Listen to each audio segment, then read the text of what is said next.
자, 그렇다면 갭투기가 왜 망할까? 왜 갭투기 망한다고 자신할 수 있느냐? 지금 갭투기 다시 이야기하고 있죠. 전세가율 반등해서 갭투기 다시 고개 들고 있다 라고 갭투기 하도록 유도하고 있는 거죠. 전세가 모르자 고개 든 갭투기 왜 이제 와서 고개 들어요? 전세가 언제부터 올랐는데. 지들 말대로라면 임대차 3법 때문에 올랐으면 지금 2달 넘게 올랐는데 왜 이제 와서 고개 들어요? 그러면서 어디 많이 들어가요? 해운대구, 김포, 파주, 천안, 서북구. 여기 다 뭐예요? 비규제 지역에서. 그러니까 비규제 지역이면 지금 갭투기 들어가면 되겠네요. 말도 안 되는 소리고. 전세값이 올라서 매입금이 떨어지니까 갭투기가 한다. 말도 안 되는 소리죠.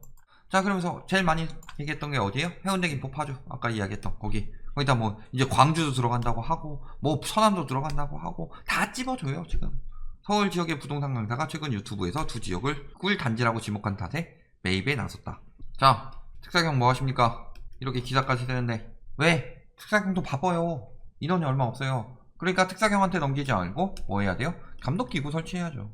해야 되는 이유들을 언론에서 계속 이야기해주면서 감독기구 설치하면 시장 교란이 일어난대요. 왜 교란이 일어나죠? 범죄가 많이 일어나는 지역이 있어요. 거기에 경찰서를 설치하면요, 생업이 범죄자들이 많기 때문에 사람들이 생업이 없어져서 교란이 일어난다. 이런 식으로 이야기하는 거랑 똑같은 거죠. 두면 돼요. 자, 전세값, 매매값 단지 다수 2천만원 이상 싼 아파트도 말이 돼요 이게? 그렇다면 이 전세값이 문제가 있는 거죠. 깡통 전세라는 거예요. 제가 아까부터 계속 애타게 얘기했죠. 갭투기 누가 하고 있어요? 2030.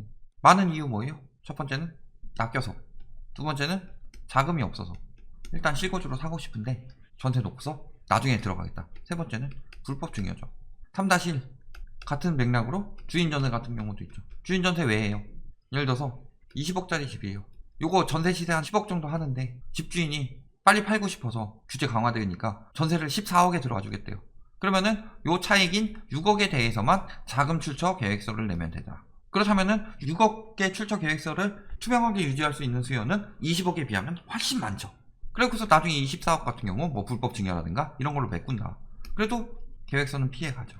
그러니까 이런 거 주인 전세 같은 경우는 다음 계약 어떻게 되는지 한 번 더 출처 조사해야 되죠. 청약 당첨 꿈도 못 꾼다. 제가 뭐라고 그랬어요 아까? 분상제로 인한 과열은 일시적이다. 오히려 분상제 시행되던 시기에 청약 경쟁률 굉장히 떨어지고 30대도 당첨될 수 있을 만한 충분한 가점이 나온다 라고 그랬죠. 근데 지금 갭투기 해라 라고 몰리고 있어서 2030 세대가 이렇게 항상 마지막에 물린다. 그런데 규제 강화되고 있어요. 갭투기가 유리해지느냐? 물건들은 앞으로 점점 더 많이 나올 거예요. 왜 나올 수밖에 없어요? 일단은 등록임대, 수도권에서 등록임대 27만 채 자동 말소된다. 등록임대를 왜 할게요? 양도세만 피하기 위해서? 일반적으로 중요한 거는 양도세보다 일단 보유세 피하기 위함이죠. 왜? 임대사업자 등록 기간에 양도세 감면된다고 해도 임대사업자가 임대사업자한테만 팔 수가 있는데 지금은 뭐예요? 다음 정권까지 버티자. 양도세 너무 비싸니까 그 임대사업자로 다음 정권까지 버티고 완화해주고 하면은 그때 팔아야지? 그 생각인 거죠. 그래서 보유세를 버티려고 그랬는데 자동 말소된대요. 얼마나? 서울에서 올해 말까지 14만 가구, 그 다음에 경기도에서 10만 가구, 인천에서 2만 가구, 올해 말까지. 내년에 3만 가구 추가되죠. 내년까지는 17만 가구, 그 다음에 인천 2만 6천 가구, 경기도 14만 가구. 엄청나게 계속 나올 수밖에 없죠. 거기다가 얘네들 지금 다 잡히고 있죠. 축소 신고하다가 3,000명 조사받고. 얘네들은 뭐예요? 추가될 수 있다는 거죠. 의무를 지키지 않았잖아요. 임대 의무를 지키지 않았을 경우 말소하는 과태료에다가 심각한 경우는 말소까지도 고려되고 있죠. 결국에는 이런 것들 다 잡힐 것이다. 그리고 비싸죠. 임대소득에 건보료도 부과한대요. 악재죠, 악재. 갭투기 해서 유리할 줄 알았는데 보유세 어차피 일 안 하면은 보유세 정도만 내면 될 줄 알았는데 갑자기 건보료가 나와요. 일 안 하는 사람이 다른 사람 밑에 들어가 있다가 전세 같은 경우도 이제 3주택 이상 같은 경우는 들어간다는 거죠. 그런 매물들 많이 나올 수밖에 없다. 자, 거기다가 법인 얘기 많이 했죠. 법인이 보통 내가 들어가려고 사는 경우도 있지만 여러 채를 사는 이유는 뭐예요? 법인 등록하는 거? 다 보유세나 이런 거 낮추기 위해서 했던 거죠. 근데 보유세 엄청나게 증가하죠. 양도세 증가, 취득세 증가, 종부세 증가. 세금 폭탄을 맞게 되더라. 거기다가 세부담 상한도 없어졌다. 그렇다면 이 매물들이 많이 나올 것이다. 근데 법인들이 월세를 받기 위해서 법인하는 경우 많지 않았죠. 뭐가 많이 나왔어요? 시대 차익 보기 위해서 1인 혹은 뭐 가족 법인들 많이 만들었었죠. 여기 다 뭘로 들어갔어요? 시대 차익을 노렸으니까 갭투기로 들어간다. 갭투기 매물은 앞으로 많이 나올 거예요. 임대사업자나 법인이 아니더라도 보유세율 계속 올라갔죠.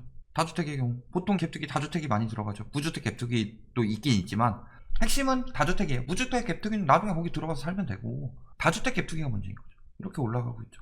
못해도 0.6%포인트 올랐다. 다주택의 경우. 그렇죠? 거기다가 공시가격까지 상승시키고 있으니까. 공시가격 현실화 이렇게 계획하고 있으니까 엄청나게 들어가고 있죠. 내년에. 보유세, 다주택자들.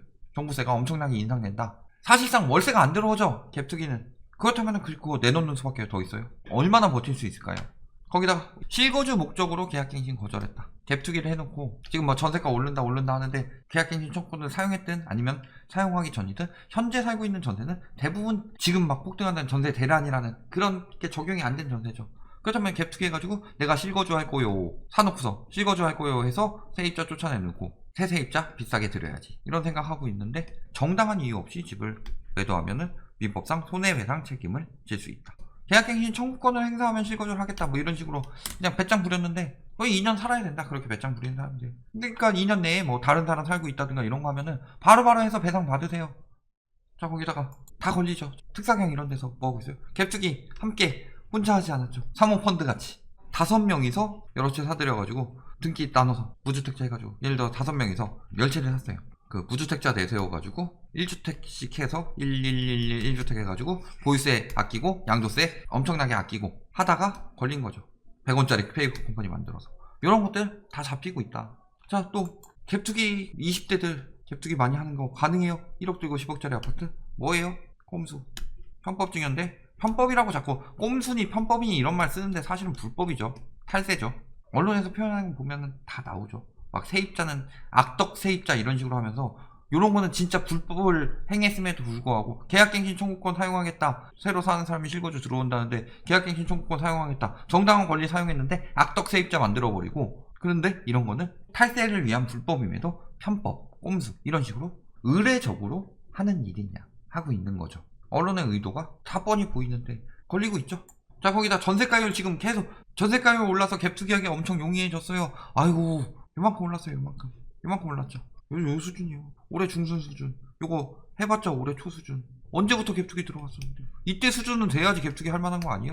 요거 올랐다고 지금 갭투기 할 때 하고 부추기고 있는데 갭투기 할 때가 아니죠. 아직도 갭이 굉장히 크죠. 집값은 더 올랐으면은 이때 10%랑 차이가 엄청나게 클 텐데 그 정도 차이가 아니라 얼마나 차이 나요 지금. 거의 한 15% 정도 떨어졌죠. 그런데도 불구하고 지금이 갭투기 할 때래요. 왜 그렇게 유도하고 있어요? 왜 그 말에 넘어가서 30대들이 주택담보대출 받으면은 전세가 안 들어오니까 신흥대출까지 받아가지고 갭투기 들어가겠어요? 누가 배불려요? 그 얘기 들으면 팔고 빠지는 투기꾼들 혹은 은행이 배불리죠. 그리고 나중에 이렇게 가격을 유지할수록 건설사가 배불린다. 분양가 상한제 적용되면은 분양가 주변이 아무리 비싸도 그런데요.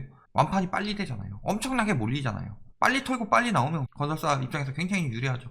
일산의 그 주상복합 미분양 나니까 10년간 적자 봤다고 그랬잖아요. 그러니까 결국에는 그런 거 없애기 위해서 지금 계속 유도하는 거다. 갭투기 하기도 좋으니까 분양도 좋겠죠? 분양 받으세요. 근데 그 분양에 들어올 전세 수요가 있어요. 맨날 공급 부족으로 인해서 전세 수요가 갈 곳이 없어서 전세가가 뛴다? 분양이 돼도 들어올 전세 수요가 없다. 경기 외곽 지역 같은 경우는 보통 그렇게 될 것이다. 그리고 서울도 마찬가지로 매매 수요가 빠지면 빠질수록 전세 수요가 매매 수요로 빠지면 빠질수록 수요는 줄고 새로 입주하는 아파트는 멸실이 그 이상 나지 않는 이상은 공급은 오히려 더 늘어나죠. 그런데 맨날 공급 부족, 전세 오른다 이런 이야기 하고 있어요. 자기들만의 환상 속에 살고 있다. 정책이 시행되고 나서 언론이 엄청난 부추김이 있고 특히 과거 90년에 전세를 1년에서 2년으로 연장한다고 하니까 뛰었는데 90년 이후에 어떻게 됐어요? 그때까지만 좀 뜨다가 쭉 안정됐죠. 왜 딱 그때 뜬 것만 이야기하고 그 뒤에 안정된 거에 대해서 왜 이야기를 하지 않느냐. 임시차 3법이 싫으니까 그러죠. 그게 안착되면은 앞으로 점점 더 모든 게 힘들어지니까 투기하기가 힘들어지면 건설사는 가격 띄우거나 분양 힘들어지죠. 실수요들만 모여봐요. 얼마나 잘 되겠어요. 그래봐요. 10년간 51%를 다주택자들이 가져갔다. 새로 공급된 아파트에. 그 51%가 빠지면은 건설사들이 분양하기 엄청나게 힘들어진다. 손해본다. 그러니까 지금 계속 유도하는 거죠. 자, 아파트 말고 빌라 무갭투기 성행한다. 문제는 뭐예요? 전세대출 문제. 요즘 한 분 청원 넣어주시고 계시더라고요. 그리고 그걸 가지고 혹시 저희가 기사에 떴으니까 저희가 뭐 피해보지 않을까라고 뭐 댓글 다신 분이 있는데 그런 거 걱정하지 마세요. 해주시면 감사하죠. 청원. 뭐 조사 들어오려면 조사 들어오라고 그래요. 저는 떳떳하고 그 다음에 뭐 주변에서 욕한다고 하더라도 저는 괜찮아요. 욕 좀 먹죠 뭐. 잘 되자고 하는 거지. 우리나라 잘 되자고 하는 거지. 제가 뭐 틀린 얘기예요. 지금 부동산으로 인해서 많은 문제들이 생겨나고 있다. 더 빨리 그런 것들이 이루어지면은 효과 볼 테고. 그럼 좋죠. 자, 그래서 이런 무갭투기 하고 있고, 무갭투기로 돈 벌 생각하지 마세요. 빌라는 절대 안 팔립니다. 무갭투기로 돈 버는 방법은 한 가지밖에 없어요. 바지 사장. 그러니까 바지 사장 있는 데는 절대 들어가지 마셔라.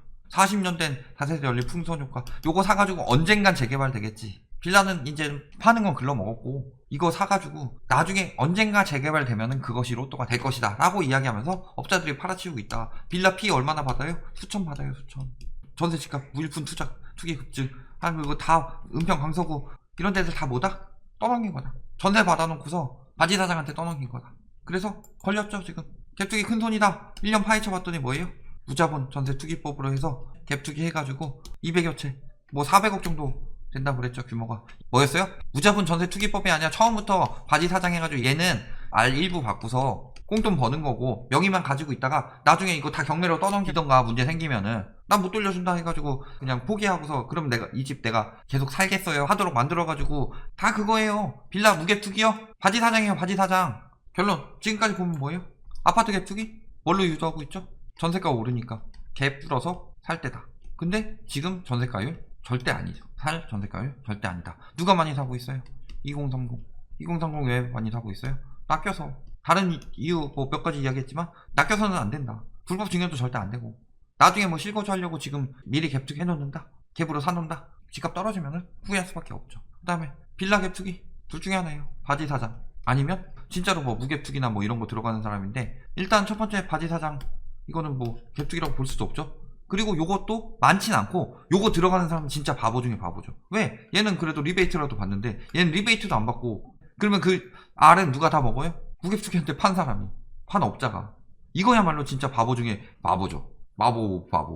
갭투기는 앞으로 무너질 수밖에 없는 게 지금 규제가 강화되고 있고 특히 문제는 보유세 및 임대소득세 강화 플러스 임대차 3법 요것들로 인해서 팔기는 어려워지고 유지하기에는 점점 더 비용이 많이 들어간다. 그렇다면은 당연히 수요는 줄어들고 공급은 계속 나올 테고 그렇다면은 결국에는 가격이 떨어지는 수순으로 갈 수밖에 없다. 그러니까 지금 갭투기 하는 것들 그만큼 위험하고 나중에 감당 안 되는 일들을 벌이고 있는 것이다. 결국에 그걸 노리고서 다주택 임대사업자나 법인들이 털고 빠져나오는 걸 그 물량을 저런 말에 맡겨서 사고 있는 것이다. 꼭 명심해 두시고 지금 갭투기 할 때 절대 아니다. 망할 수밖에 없다. 그리고 나중에 그 망한 갭투기 매물들이 급매 혹은 경매로 나오면은 집값 정상화가 될 것이고 정상화되고 나서 실거주로 내 집 마련하시면 되겠더라.